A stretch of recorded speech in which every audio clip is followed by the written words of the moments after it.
I pulled my truck onto I-90 heading toward Missoula, Montana, already worn out thinking about another work trip. These gigs didn't come often, but man, even a couple of nights away dragged on like a month. This one was done, though, no more travel for a solid 3 months. Maybe now, I figured, Abigail would be ready to talk about starting a family. She'd been holding off until her pottery business got its legs. From where I stood, she was doing all right, selling her stuff at local markets. I was hoping she'd see it my way. I'd been saying steady work would make raising a kid easier. Missoula's quiet streets rolled by, peaceful as I hummed some tune I'd picked up at the airport, but my mood tanked when the garage clicker wouldn't work. I parked in the driveway, fished out my house key, and nothing. It wouldn't turn. I jammed it in again, harder. No dice. I gave the door a good shove with my shoulder. "Yo, Abigail, open the door," I called out, annoyed. "Something's up with the lock." Silence. Then slow, heavy footsteps. Abigail's voice came through, sharp but calm. I swapped out the locks. My jaw tightened. "You did what?" I snapped, messing with the garage keypad. "You heard me," she said, cool as a winter breeze. "This isn't your place anymore." I took a step back, heat rising in my chest. "Don't play games, Abigail. Open the damn door." "Nope," she shot back, almost like she was enjoying it. "This isn't your life anymore." I leaned in, voice low. "After all I've done for you, you pull this? What are you gonna do, bust it down?" she taunted. "Go on, try it. You're done, Jake." Before I could fire back, some guy in a faded trucker hat strolled up the driveway like he owned the joint. "You Jake Thornton?" he asked, all business. "Who's asking?" I growled. He didn't blink, just shoved the thick envelope into my chest. "You've been served," he said. I ripped it open, scanning the pages. Divorce papers. A restraining order. "This is a joke," I muttered, fuming. The guy kept going. "Stay 200 yards from Mrs. Thornton. Starting now." My face twisted. "This is a bull, Abigail. Get out here." I pounded the door. "We're not done." "Oh, we're done," she called back, sounding like she was holding back a laugh. "Take your drama somewhere else." "Sir." A voice cut in from behind. I turned to see a cop leaning against a streetlight, looking bored, like he'd watched this movie before. The guy with the envelope nodded. "He's been served." The cop gave me a hard stare. "You got 2 options, pal. Walk away, or I'm hauling you in." My chest heaved, teeth grinding as I glared at the door. Abigail wasn't saying another word. "Fine," I spat, storming back to my truck. Curtains flicked in windows up and down the street, neighbors eating it up like free popcorn. I slammed my fist on the steering wheel. "This ain't over," I growled under my breath. Behind me, the cop called out, "You're good now, Mrs. Thornton." "He's gone." Abigail's voice floated back, "Thanks, officer. I'm good here." Next morning, I woke up in a crummy motel outside Billings, head foggy. For a second, I thought it was all a bad dream. I'd spent the night turning it over in my head, nothing added up. No warning, no big fight, no hint. All I had was my travel bag with a razor and some deodorant. The rest? A mess. Dirty clothes, no clean suit, nowhere to crash. With this restraining order, I muttered, I'll need a lawyer just to grab my own socks. The motel clock blinked at 6 a.m. My stomach was yelling for food. I hit up a greasy spoon nearby, scarfed down some eggs, and jotted a to-do list on a napkin. First up, call my boss, Karen.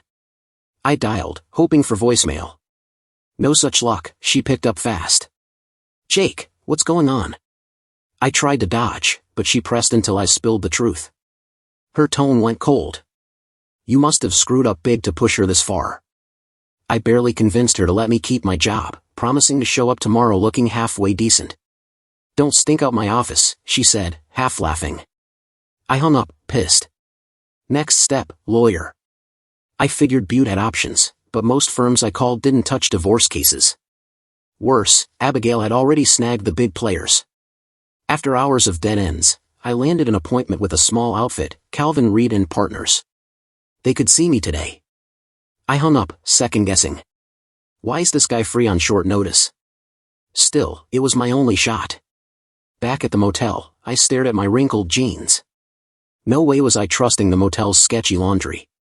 Guess I'm shopping, I sighed. I checked my bank account, paycheck cleared, thank God. Then I looked at our joint account. $1 left. She took everything? I groaned, adding another note for the lawyer. I drove to a Walmart in Helena, grabbed some cheap slacks, a shirt, socks, and boxers, tossing them into a plastic bag. On instinct, I cruised by our house, slowing to peek at the windows. Dark. No movement. I sighed and headed back to the motel, grabbing a burger on the way. After eating alone, I drove downtown to the law office, a beat-up building near the state capitol. The directory listed Calvin Reed and Partners. The receptionist gave me a warm smile. "Mr. Reed's ready for you," she said, leading me to a corner office. Reed, maybe 60, with slick-back white hair, stood and shook my hand. At least he looks like he's got his act together, I thought. I sat, laid out the whole mess, and handed over the papers. Reed read them quietly, then leaned back. "All right, Jake, what do you want me to do here?" "I need this restraining order gone," I said. "If I could just talk to Abigail, I could sort this out. I don't even know what I did." Reed steepled his fingers. "Let's cut to it. First, you can't stop a divorce in Montana. If she wants out, it's happening. Second, she changed the locks. She's not talking. Third, the restraining order keeps you away. Fourth, she drained the joint account to hit you where it hurts. You'll get half back eventually, but she's betting you'll feel the pinch now. And you're still on the hook for the mortgage and bills. Fifth, this wasn't a spur-of-the-moment thing. She planned it." I sat there, stunned, staring at Calvin Reed. "She's been planning this? How do you figure it out?" I asked, my voice low. Calvin leaned forward, his eyes steady. "You don't pull this off in a day, Jake. New locks, divorce papers, restraining orders, bailiffs, it's a process. Takes weeks, maybe months." I slumped back in the chair, my head spinning. "Abigail never let on," I said quietly. "Hell, when I called her from the airport, she was all sweet, saying she loved me." Calvin didn't say a word, just let me sit with it. I let out a long breath. "All right, so I'm getting divorced. But I need to know why. Why'd she do it like this?" Calvin shrugged. "Can't say for sure, but I know folks who might help. There's a detective agency on this floor. They're solid. Want me to make a call?" "Yeah," I said, nodding. "Do it." A few minutes later, the receptionist popped back in. "Mason's ready for you when you're done here," she said. I thanked her and headed down the hall to a door marked Montana Private Inquiries. A guy in a casual hoodie opened it. "Come on in, Mr. Thornton," he said, extending a hand. "I'm Mason Reed, Calvin's brother." I blinked, caught off guard. "Yeah, I know," he said with a grin. "He's the suit, I'm the snoop.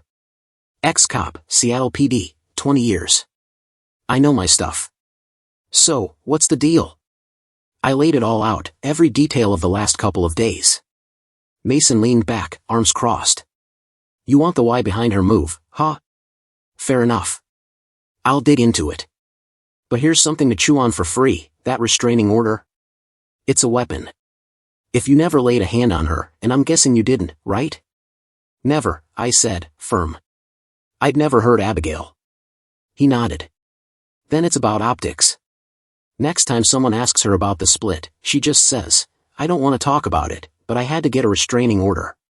Bam. You're the villain without her saying a word.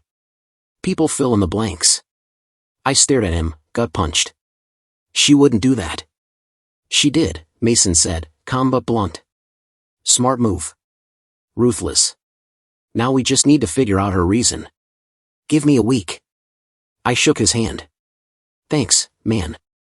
That night, I tackled the legal stuff Calvin had laid out, but Mason's words kept looping in my head.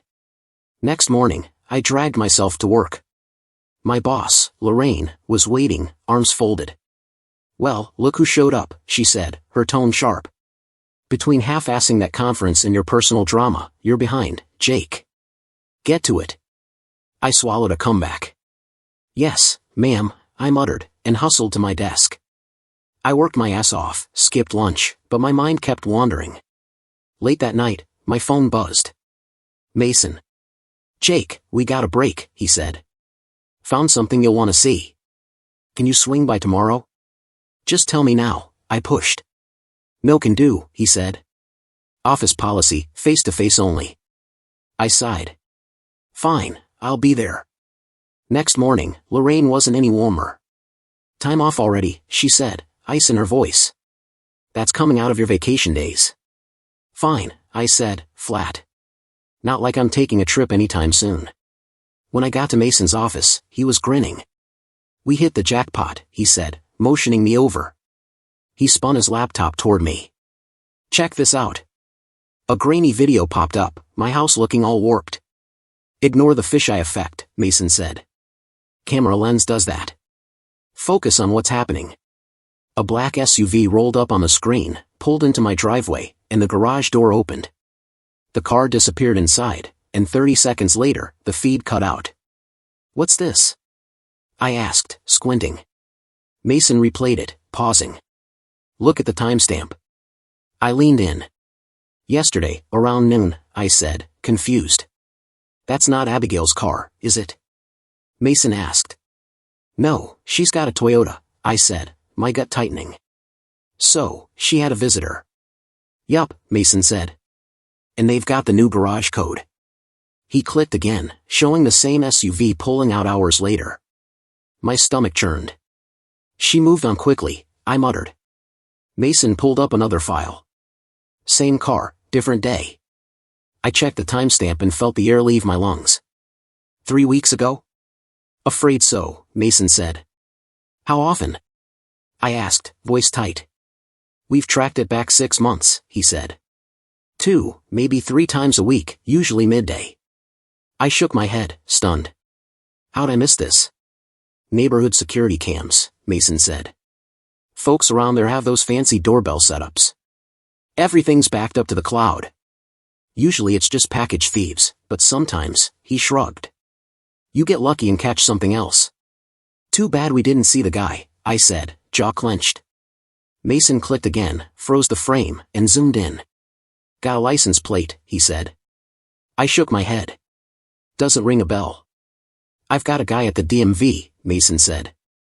He tapped a key, and a driver's license popped up. A sharp-looking dude stared back. Does Tyler Grayson mean anything? My blood ran cold. Son of a, Abigail works for his marketing firm.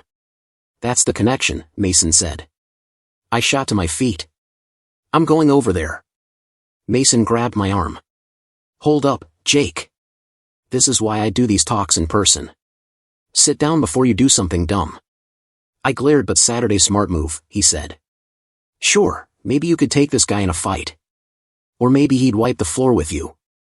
Either way, you'd just hand Abigail ammo to prove that the restraining order was justified. Your name's already taking hits, don't make it worse. I stared at the floor, pissed but knowing he was right. Abigail would eat that up, I admitted. She's getting 2 guys to scrap over her. Exactly, Mason said. But there's a better play. I talked to Riley Parker, my tech specialist. She's sharp. You should hear what she's got. I hesitated.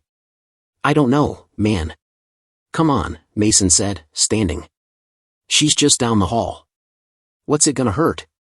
He led me to a door labeled Digital Denver. Don't mind the sign, he said. It's Riley's sense of humor. He knocked, and we stepped inside. The place looked like a college kid's crash pad, screens everywhere, a mattress on the floor, stacks of books and comics scattered around, and posters I didn't recognize. But the woman by the desk stole the show. Tall, lean, in ripped black jeans and a tank top, with a sleeve of tattoos down one arm, dark eyeliner, and bright red hair spiked in a wild mess. She stepped forward, offering a handshake. I'm Riley Parker, she said, her voice low but clear. You must be the one getting played. I raised an eyebrow. The what now? The chump, she said with a shrug. If your wife's stepping out, that's you. Riley, Mason cut in, half chuckling, half scolding. Go easy on him. He turned to me. Just hear her out, all right? Then he ducked out, leaving me with her. Grab a seat, Riley said, nodding at a beat-up couch. I sat, watching as she folded herself onto a chair across from me, one leg tucked under. "I don't usually take on stuff like this," she said, "but I've got a thing for guys getting screwed over." Mason filled me in already. I blinked. "Wait, Mason's your dad?" "Yup," she said, flashing a grin. "And Calvin's my uncle. It's a family gig. So, here's the deal, Jake. Your wife's got you pinned. If we're gonna flip this, I need the whole story, what she did, what you did, how it's hitting you. No holding back." "Why's that?" I asked, skeptical. "And no offense, but what's a tech nerd gonna do for me?" "None taken," Riley said, unfazed. "I dig up dirt for Mason and Calvin, but my real game is online reputation. If you want to push back on Abigail's stunt, you'll need that. Big time." I started to argue, but she cut me off. "You even on the internet? Instagram, X, YouTube, anything?" "Nah," I said. "Never got into it." She smirked. "Perfect. Social media 101, then. People live online these days, news, gossip, jobs, all of it. You might not see it, but they do. And right now, your wife's painting you as the bad guy to the world." I frowned. "Is that really a thing?" "Oh, it's a thing," Riley said. "People make bank streaming cat videos. Brands live or die on X posts. One viral clip can tank a career or make a nobody famous. If you think online stuff stays online, you're dead wrong. So what's that mean for me?" I asked, leaning forward. "It means," she said, "I can tilt the narrative your way. If I do it right, Abigail won't know what hit her. Can you pull that off?" I asked, doubtful. "We'll find out," she said. "But you gotta spill everything, how you felt, what you thought, all of it. People don't give a damn about facts. They want feelings." I hesitated, then shrugged. What's left to lose?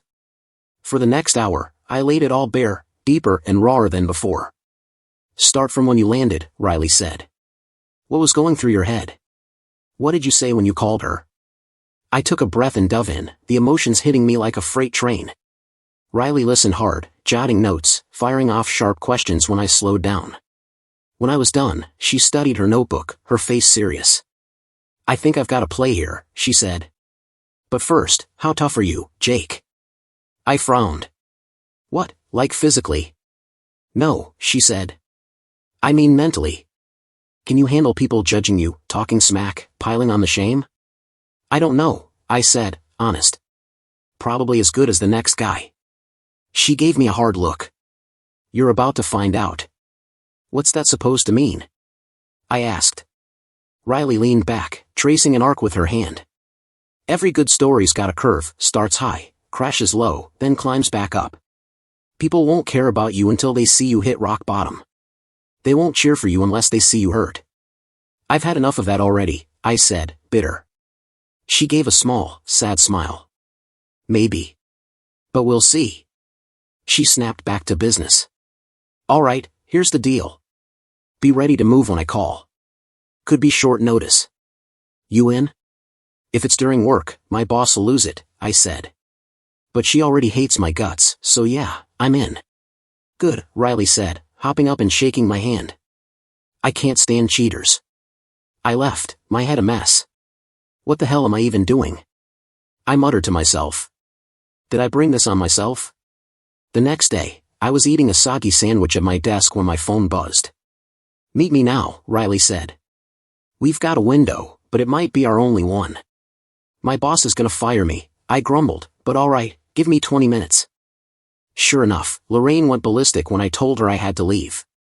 "That's coming out of your vacation time," she snapped. I didn't argue, just bolted. When I pulled up to the Reed building, Riley was waiting outside, now in cargo pants, a gray tee, and sneakers. "New vibe?" I joked. She didn't bite. "We're going to your house," she said. "I can't go near it," I said.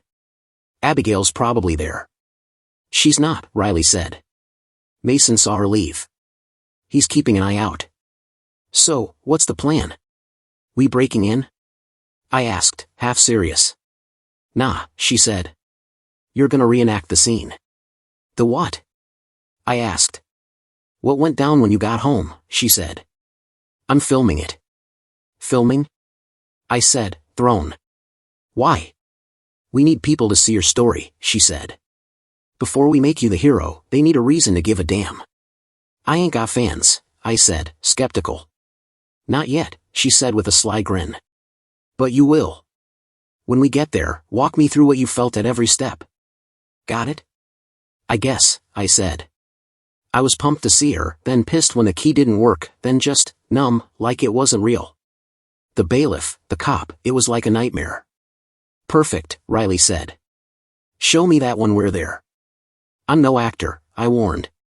Don't need an actor, she said. I need you. Just feel it again. I'll coach you. Hand over your phone. I gave it to her. She messed with it for a second and handed me an earpiece. This'll let me talk you through it, she said. Ready? We pulled up to my street, and it was dead quiet. Riley showed me how to hide the earpiece, then called me. Don't look at me, she said through it. Just do what you did that day. I got out of the truck, walked to the door, and fumbled with the key, just like before. The frustration slammed into me like a brick wall, every moment from that day flooding back. Ring the doorbell, Riley's voice came soft through the earpiece. I pressed the button, and the old helplessness crept up. Now knock, she said. I rapped my knuckles hard against the door, just like before. She tells you the locks have changed, Riley said, calm but firm. And she's done with you. I flinched, stumbling back like I'd been hit, the memory cutting deep. I turned and saw Mason walking up, dressed like the bailiff, holding a stack of papers. He handed me a single sheet. The cop's telling you to beat it, Riley said in my ear. There was no cop this time, but I could still hear that voice in my head, cold and final. I hung my head and shuffled back to my truck. Head to the car, Riley whispered. I slid behind the wheel, slumping low. You were perfect, Riley said, hopping into the passenger seat. That footage is gold. I started the engine, staring straight ahead. No cop this time, I muttered. Don't need one, she said. He wasn't in the shot anyway. She gave my arm a quick pat. You crushed it. Can we not talk right now? I said, my voice cracking. Riley pulled her hand back and stayed quiet for the drive, stealing glances at me every so often. Back at the office, she pointed. Park. I raised an eyebrow. You're coming in, she said. Inside, she waved at the couch. Sit. She came back with 2 cold beers, handed me one, and we drank without a word. After the first, she grabbed 2 more. We were halfway through those when she finally spoke. This is hitting you hard, huh? I stared at the floor. Yeah, I admitted. It's like it all came back, the shock, the mess, the pain. I never really processed it. I hate dragging you through this, Riley said, her voice soft. But trust me, this'll hit people right in the gut. I still don't get how this helps, I said, shaking my head. I'm setting up your low point, she said. We knock you down first, then build you back up. That's how COG's the only way. So, more pain before it gets better? I asked, wincing. Pretty much, she said. But it'll pay off. I smirked. Only because you say so. She grinned. Lucky for you, I'm good at this. She stood. Now get out of here so I can work. I got up, surprised when she pulled me into a quick hug. Hang in there, Jake, she said. It's gonna turn around. Promise. Driving back to the motel, I felt a flicker of hope. It didn't last. Work the next day was a grinder. Lorraine was out, but the workload still chewed me up. Around mid-afternoon, Riley called. Can you swing by after work? Got something you'll want to see. The rest of the day dragged, but I bolted to her office as soon as I could. She pulled up a big screen. Before we get to it, she said, you know Gossip Gabby? Who? I asked. Big YouTuber, she said, clicking a video. A woman in a retro dress stood by a picket fence, chatting about gossip, life hacks, and drama, backed by goofy music and bright graphics. Riley paused it. This is her gig. People pay for this? I asked, stunned. Oh yeah, Riley said. She's got 100 million subscribers. That's like 5 mil a year. My jaw dropped. For real? Yup, Riley said. And she needs content. That's where you come in. I'm feeding her your story. Why would she care about me? I asked. Riley leaned back. I'm making you the poster boy for every guy who ever got dumped. I'm the victim here, I said. Not in this version, she said, clicking a file. Watch. The video played, grainy black and white shots from neighborhood cams. Me pulling up, banging on the door, looking wrecked. Riley read from a script. How many women have been tossed aside by some jerk who thought he was too good? Ever wish you could turn the tables? The clip showed me in Missoula, crushed. A wife had enough and locked out her deadbeat husband. More footage, my stunned face, the bailiff handing me papers, me walking away, broken. That slump? Riley said. Pure gold. Gabby's audience will love it. That was brutal, I said, gutted. Do we have to show it? It's the only way, she said. No names, though, so you're safe. I wasn't so sure. That night, my phone pinged, a text from Riley, you're live on Gabby's channel. Brace yourself. Next day at work, I felt eyes on me. People whispered, smirked. Lorraine stormed into my cubicle. What's this nonsense you're pulling? She snapped. Your little internet stunt is disrupting everything. I'm just working the Peterson case, I said, keeping my cool. I mean that online crap, she said. It's unprofessional. I'll have the file by 2, I said, dodging. Email it, she barked, storming off. I muttered, if the receptionist knows, this thing's everywhere. I kept my head down, but it didn't help. On my way to the bathroom, a group of coworkers pushed a nervous intern toward me. Mr. Thornton, he stammered, is it true you're, They all cracked up. My face burned as I ducked into the restroom. By 5:30, I was out the door, dodging everyone, and sped to Riley's office. I slammed the door. What the hell did you do? I yelled. Everyone knows, my boss, my coworkers. Riley didn't flinch. Not surprised. You're viral. Viral? Yeah, she said. That clip of you walking away? It's a meme now. You're the face of guys getting dumped. I sank into a chair, rubbing my eyes. Riley knelt in front of me. It's gonna get worse, Jake. Tomorrow, Gabby's dropping the restraining order bit. People will assume the worst. I groaned. She grabbed my shoulders. You gotta hold on. The lower you fall, the higher you'll climb. You with me? I'll try, I said, voice shaky. What choice do I have? Around noon, Tyler Grayson's SUV pulled into my driveway, engine purring. Inside, Abigail sat at the kitchen table, staring at her laptop. You seeing this? She asked, turning the screen toward him. The clip from Gabby's show was playing on Abigail's laptop, the shaky footage of me looking like a fool clear as day despite the bad angle. Tyler leaned in, one eyebrow raised. How'd they get that shot? He asked. Somebody's doorbell came, probably, Abigail said, her eyes glued to the screen. Tyler slid behind her, hands kneading her shoulders. So what? You look like you played it cool, and Jake's out here looking like a chump. You good? Abigail let out a half sigh. Maybe. But still, she nodded at the screen, her expression softening. Look at him. Poor guy. For me, the day started with a flicker of hope. The stares at work weren't as sharp, and I thought, maybe I'll get through this. Then my phone buzzed with a text from Riley. Gabby's second video dropped. You're the star. Keep it together. I scrambled to YouTube, and my stomach sank. You've seen the humiliated husband, Gabby said, smirking into the camera. But it gets uglier. The video showed me getting handed the restraining order. Turns out, he wasn't just dumped, he was dangerous. A judge ordered him to stay 200 yards away. Makes you wonder why. A big, bold graphic flashed, restraining order. Stay safe, dear wife, Gabby said. And as for hubby? Hope he gets what's coming. I whispered, oh God, she's turning me into a monster. The office, usually a loud hum, went quiet, like everyone was holding their breath. I felt eyes on me, whispers, sideways glances, judgment everywhere. By lunch, a small crowd had gathered near my desk. Then Lorraine stormed in like a sheriff. Mr. Thornton, she said, voice like a blade. I warned you. Your personal mess is now company business. We don't keep abusers around.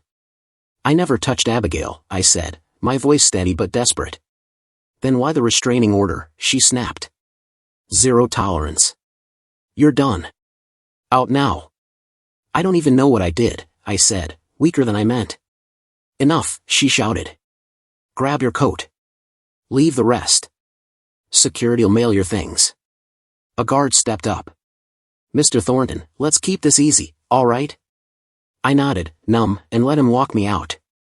The office behind me buzzed with whispers and stares. In the parking lot, I sat in my truck, staring at nothing until a sharp tap on the window jolted me. The guard pointed. Exit that way. I drove in a daze, ending up outside Riley's office. Anger boiled over as I stormed in. Happy now? I yelled. Your little plan got me canned. Riley's eyes widened. They fired you? Yeah, I said, bitter. Lorraine booted me. Severance and all. That's perfect, Riley said, jumping up. I stared at her, stunned. Wait here, she said, darting out before I could argue. I sank onto the couch, half dozing from exhaustion when she came back. She sat next to me, grabbing my hands. I'm sorry, Jake. I didn't think they'd move that fast. But this is it, you've hit rock bottom. From here, we climb. I groaned. Can it get any worse? Nope, she said, voice soft. This is where your story turns. And Uncle Calvin says don't cash that severance check. You told him? I asked. Of course, she said. He says don't sign anything without him looking it over. Easy for him to say, I muttered. I'm almost out of cash. Riley's eyes lit up. Move in here. What, your office? I asked, skeptical. Yeah, she said. I crash here too. There's a small bedroom back there. I hesitated. I don't know. She squeezed my hands. You're wasting money on that motel, and you'll be here a lot anyway. Come on. I didn't answer right away. Tell you what, she said. Let's grab food first. We hit a little diner nearby, and I spilled everything, getting fired, the shame, the stares. Riley just listened, no quips or advice, just taking it in. When we were done, she paid the bill without a word. In the car, she turned to me. We're near your motel, right? Let's grab your stuff and check you out. I'll drive you back. I was too wiped to argue, so I nodded.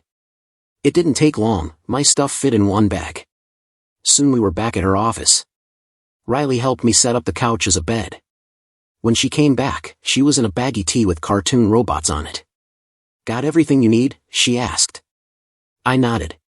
As she turned to leave, I stopped her. Riley, thanks, I said. This beats that motel. She smiled. Night, Jake. She flicked off the lights, leaving just the glow of her screens. I lay there, staring at the ceiling, my mind racing. My house, my job, my marriage, my friends, all gone. Now I was crashing on a stranger's couch. What did I do to deserve this?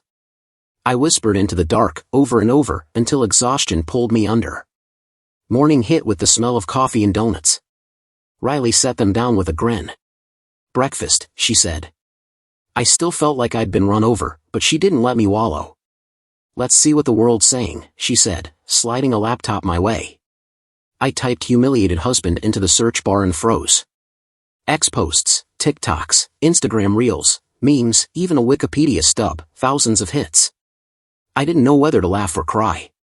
Riley gave me a sheepish look. Full disclosure, I spent yesterday pushing it, posts, comments, shares. But it took off on its own. It's even on sites in Italy and Japan. Great, I muttered. I'm a global joke. The comments hit harder, most were nasty, some vicious, a few even saying I should just end it. Might need a bodyguard, I said, half joking, rubbing my face. Riley stayed calm. The harder you crash now, the better you'll bounce back. Hope you're right, I said. 'Cause I'm falling fast. Meanwhile, back in Missoula, Abigail sat at her desk, scrolling through a flood of ugly comments under Gabby's latest video. Her stomach twisted. She grabbed her phone and dialed Tyler. This is getting out of control, she snapped when he answered. I wanted Jake gone, not torn to pieces. People are saying he hit me, that he's some kind of creep. He never touched me. I'm thinking I should set the record straight. Tyler cut her off sharp. Don't you dare. Abigail flinched at Tyler's sharp tone. Don't be an idiot, he snapped over the phone. You say anything now, you'll torch the whole plan. Let the internet tear him apart. It's working like a charm, clean, easy. The divorce will be smooth, and you'll walk away with everything. Abigail clenched her jaw, staring at the laptop screen, the comments piling up like a digital landslide. It feels wrong, she said, her voice low. They're ripping him to shreds. Tyler laughed, cold and dismissive. So what? He'll deal, or he won't. Not our problem. Abigail's eyes lingered on the screen, doubt creeping in. You sure about that? Babe, Tyler said, his voice dripping with confidence, it's already done. Jake's got a bullseye on his back, and the whole world's taking shots. He's finished. Later that day, Riley's phone rang. She put it on speaker. Hey, Gabby, she said, grinning. That last video was fire. Total hit, Gabby chirped back. Picked up 50,000 new subs overnight. Got more for me? Right on schedule, Riley said. I'll have it tonight for tomorrow's drop. What's the angle? Gabby asked, curious. What if the humiliated husband isn't the villain? Riley teased. Gabby gasped. You're kidding. Nope, Riley said, laying out the plan. By the time she was done, Gabby was buzzing. This is dynamite. Make it 2 parts. Send 'em quick. Riley hung up and shot me a grin. Feeling better? Maybe, I said, managing a half smile. Let's see how it lands. They'll eat it up, she said, confident. That night, Riley worked late, and I watched the internet light up with posts about me. When Gabby gave the green light, Riley leaned back. I'm starving. Pizza and beer? Hell yeah, I said. Over food, I asked, how'd you link up with Gabby? Met her freshman year at MIT, Riley said. MIT? I said, surprised. Yeah, she laughed. She was gonna be a rocket scientist. And you? I asked. Cybersecurity, she said, her smile fading. Dropped out, though. Life got messy. I could tell it was heavy, so I switched gears. Riley's a nickname, right? You a sprinter or something? Nah, she said, smirking. Short for Riley Ann.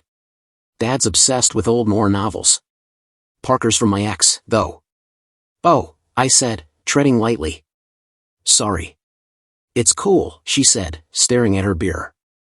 I was young, stupid, ran off with a guy named Vince. Dad bailed us out, even covered rent. Then I found out Vince was blowing it on drugs and another woman. One day, he just ghosted. I was homeless for a bit, hit rock bottom. Dad pulled me back up. Took years to rebuild. Damn, I said. That's rough. Yeah, she said. But I get what you're going through. Why I kept the name? To rub it in his face. I stood and pulled her into a hug. She froze, then hugged back. We're a pair of wrecks, huh, she said with a shaky laugh. Next morning, we huddled around Riley's screen, waiting. Gabby's teasers had pulled a crowd. This is gonna be big, Riley said. Gabby popped up, grinning. Big twist, folks. Our story's flipping. Footage rolled, the black SUV pulling into my garage. Recognize that ride? Gabby asked. That's Tyler Grayson, the marketing exec who buys pottery from the wife. She pointed at the timestamp. 3 months before the divorce. And he's been dropping by a lot. Clips showed the SUV coming and going. Not judging, Gabby said with a smirk, but there's more to this tale. Stay tuned. Riley cut the video. We both jumped up, cheering. That was perfect, I said, pulling her into a hug. Caught up in the moment, I kissed her. She hesitated, then kissed me back. A knock broke the moment. Calvin's assistant poked her head in. Mr. Reed needs you, Mr. Thornton. I gave Riley a quick look and followed. Calvin stood as I entered. Heard about the firing, he said. You didn't cash the severance, right? No, sir, I said. Riley warned me. Smart, he said. Cashing it could have tanked your case. What case? I asked. They fired you for spousal abuse? He asked. Yeah, I said. That's what they claimed. Witnesses? He asked. At least 6, I said. He smiled. Good. I've drafted a wrongful termination suit. You never touched Abigail. Never, I said, firm. Then they canned you based on rumors, he said. Slandered you, too. Plus, your boss violated policy. It's a strong case. What's next? I asked. With your go-ahead, he said, I'll sue for $8 million. $8 million? I choked out. Yup, he grinned. Might take years, but I bet they'll settle for half to keep it quiet. For Mill works for me, I said. He slid a paper over. Sign here. I did, then paused. Will this mess with my divorce? I don't want Abigail getting a cent. No worries, Calvin said. This happened post-filing, and her actions caused it. She won't touch it. I rushed back to Riley's office. She was glued to her keyboard. Can it wait? She said, not looking up. I'm slammed. I stood there, caught off guard, then cleared my throat. Think I'll take a walk, I said, my voice flat. Riley didn't look up from her screens. I wandered out to the streets of Helena, ending up by the Missouri River. I stared at the water, my head a mess. Idiot, I muttered to myself. Why'd I kiss her? No wonder she was keeping her distance. I sighed, watching a crew load a barge. She was just being nice, nothing else. Riley wasn't like the women I usually went for, but still, something about her stuck with me. I shook it off. Doesn't matter. I'm just her client. Back at the office, Riley was still buried in work, barely glancing my way. The awkwardness hung heavy all night. In Missoula, Abigail paced her living room, phone pressed to her ear. Tyler, you see that damn Gabby show? She snapped. Yeah, I saw it, Tyler said, his tone cool but edged with annoyance. Relax. Some nosy neighbor probably caught us on their doorbell cam, she said, her voice tight. You said you were careful. I was, Tyler shot back. How was I supposed to know those things saved footage for months? Abigail exhaled sharply. Maybe Jake set this up. Tyler laughed, harsh. Jake? That loser didn't have a clue. You saw him, clueless as hell. Then someone did, Abigail said, her voice hard. Tyler's tone darkened. Whoever it is, I swear, if I find him, this whole thing's gonna blow if we don't shut it down. I know, Abigail muttered, then softened her voice. Come by tonight. Help me take the edge off. Tyler hesitated. I don't know. Those cameras, after dark, she said, sly. No headlights. No Jake, no eyes. I'll make it worth it. Tyler sighed. What time? Later that night, Tyler slipped inside. Abigail stepped out of the bedroom, dressed in all black, holding a pair of gardening shears. You kept me waiting, she said, her voice sharp but teasing. Tyler straightened. Sorry. You know what to do, she said, eyes locked on him. Go. Yes, ma'am, he mumbled, moving quickly. The next day, things felt almost normal with Riley. She was hyped for Gabby's next episode. When it loaded, she waved me over. You're gonna want to see this, she said. Gabby popped up on screen.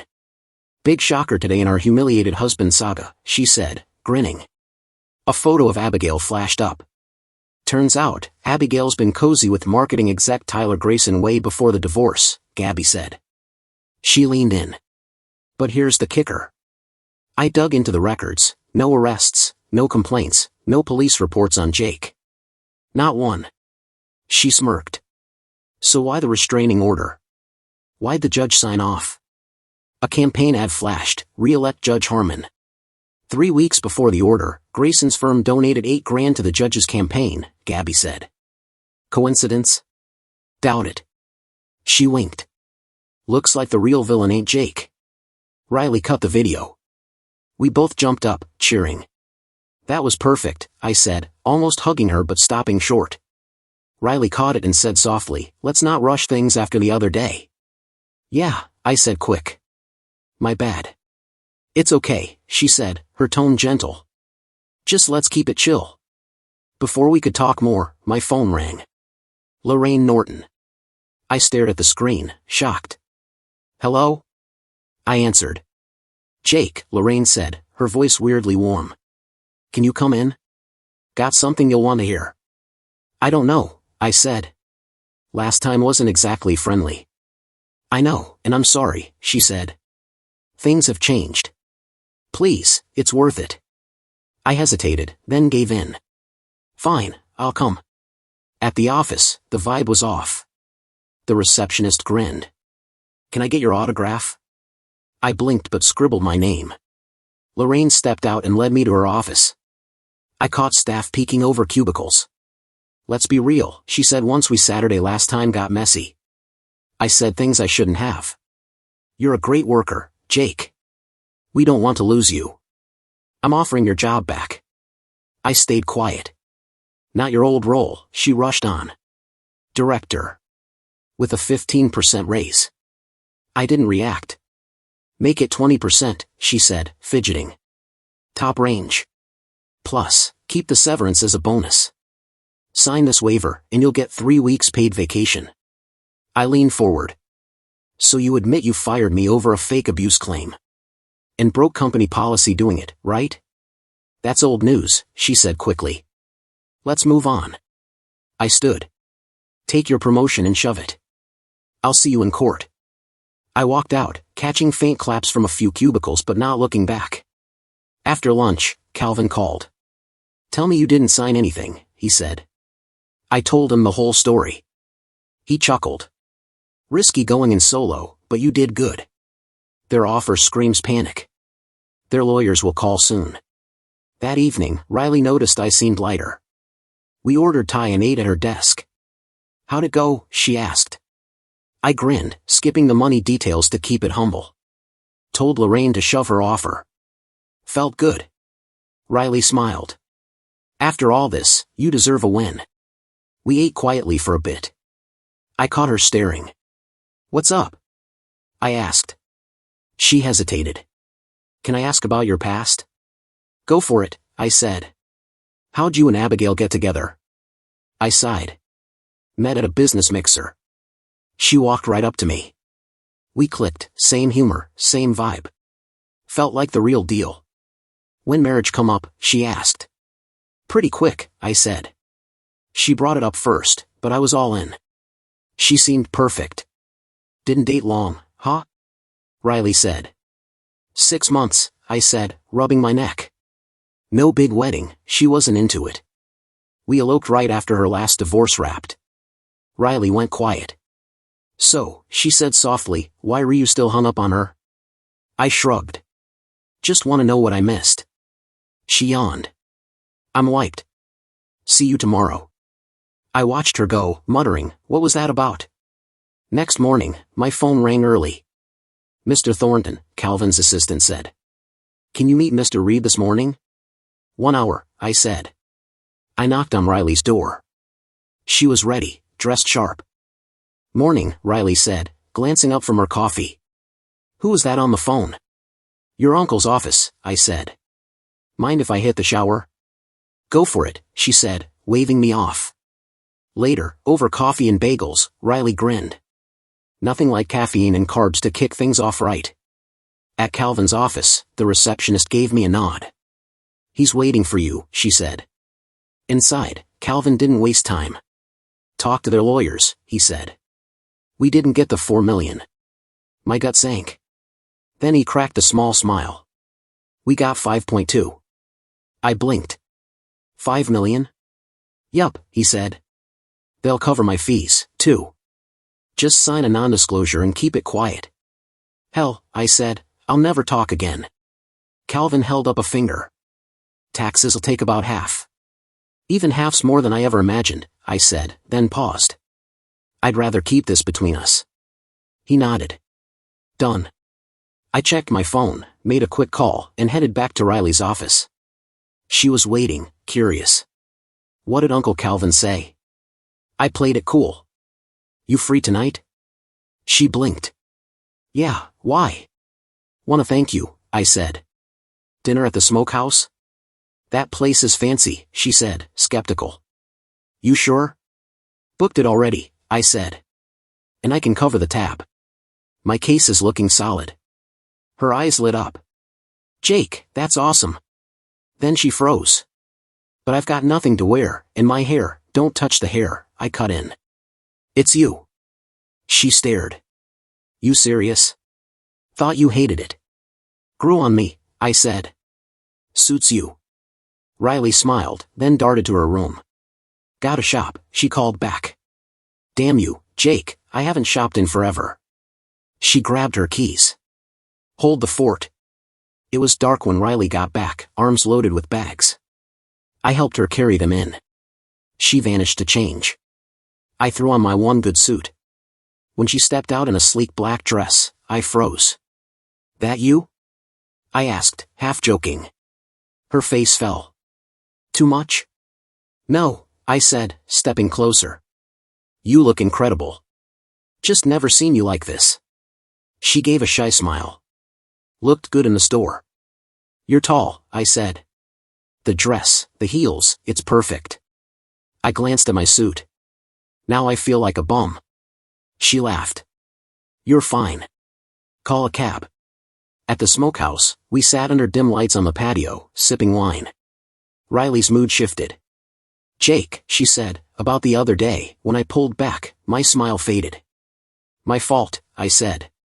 No, she said, looking down. It's me. After Vince, I haven't dated. Haven't even tried. I didn't mean to push, I said. You didn't, she said softly. It just spooked me. I thought you were just another guy with a sob story, but you're not. You're sharp, kind, loyal. That hits me hard. She blushed. If you wanted to try that kiss again, I wouldn't run. I took her hand, leaning in, but a waiter interrupted. No dessert, I said, eyes on Riley. Back in Missoula, Abigail paced, phone tight to her ear. You said that judge was your guy, she snapped at Tyler. He was, Tyler said, his voice flat. But friends expect favors. He wanted a donation. Abigail's jaw tightened. Now it's all over the damn internet. Tyler sighed, heavy. It's worse. The agency cut me loose. I'm done. Her eyes widened. You can't lose it, it's your company. Was my company, he said, cold. They kicked me out. And the IRS is sniffing around now. We're screwed. Oh, Tyler, Abigail said, her voice breaking. Save it, he snapped. You're useless to me now. The line went dead. Abigail stared at the phone, heart racing. Oh God, she whispered. Back at the Reed building, Riley and I stumbled out of the cab, too wrapped up in each other to notice the driver's confused look. This your stop? He asked. We didn't answer, just hurried inside. I reached for her, but she stopped me. Hold on, she whispered. Gimme a sec. I waited. Then I heard, come in. Her room glowed with candlelight. Riley stood there, radiant. That night was one neither of us would forget. I woke early, watching Riley sleep for a moment before slipping out for a walk. When I got back, she was brushing her hair. Where'd you go? She asked. Needed to think, I said, sitting down. About what? The future, I said. I'm not sure about anything anymore. She stayed quiet. I'm not from here, I said. Grew up in Wyoming. Moved to Montana when Dad got sick. Now, nothing's tying me to Abigail. I showed her my phone. Realtor says the house will sell soon. Riley's face fell, like she'd been hit. Lost my job, I went on. Didn't like it anyway. Thanks to your uncle, I'm set for a bit. Once the divorce is done, I'm free of Abigail in this town. I shrugged. It's not a bad place, just nothing for me here. Riley looked like she was wilting. I've been thinking, I said. Might start fresh. Maybe Oregon. Heard it's nice. I rubbed my neck. What I'm really asking is, would you come with me? Her eyes went wide. You want me to come? For how long? As long as you want, I said. Forever, if you're in. She threw her arms around me, holding tight. After a moment, I stepped back. I know it's a lot, leaving your family, your work, for a guy you barely know. Shut up, she said, grinning. Your problem is you don't hear yes when it's right in front of you. She kissed me, and this time, I knew she meant it. For days, we were lost in each other. People noticed, gossip spread. Calvin and Mason rolled their eyes but kept quiet. Still, reality crept in. I had meetings with Calvin about the divorce. Strangely, Abigail started playing ball, cooperating more than expected. Everything was wrapping up smoothly, no fights, no drama, just paperwork. The house sale and final settlement were all that was left. I hadn't told Riley about the payout yet. Figured I'd hold off. Meanwhile, Riley had her own mission. She knocked on Mason's office door. "You sure about this?" he asked, sounding more like a worried dad than a boss. "I don't want you getting hurt again." "It's not like before," Riley said, firm. "I'm not that naive kid anymore." "Jake's not Vince." Mason nodded. "I know. I checked him out." Riley blinked. "You what? You think I'd let some guy sweep you off without digging?" Mason said. "Almost lost you once." Riley crossed her arms, but Mason softened. "He's solid. Works hard, loyal, smart, honest. Only flaw? Trusted Abigail too much. I'll take that over a cynic any day." He leaned in. "You've done good. If you want to go, you've got my blessing." "Dad," Riley said, voice cracking as she hugged him, first time she'd called him that in years. Mason chuckled. "Just don't ditch your business. I need you more than you know." "I'm not quitting," Riley said. "I can work from anywhere." Mason's smile faded. "One more thing. You and Jake need to hear this." Riley grabbed me, and we headed back to his office. "Got news," Mason said. "Tyler's out, fired. Under investigation for fraud." I shrugged. "Good. That's not all," Mason said. "He and Abigail are done. Haven't talked." Riley smirked.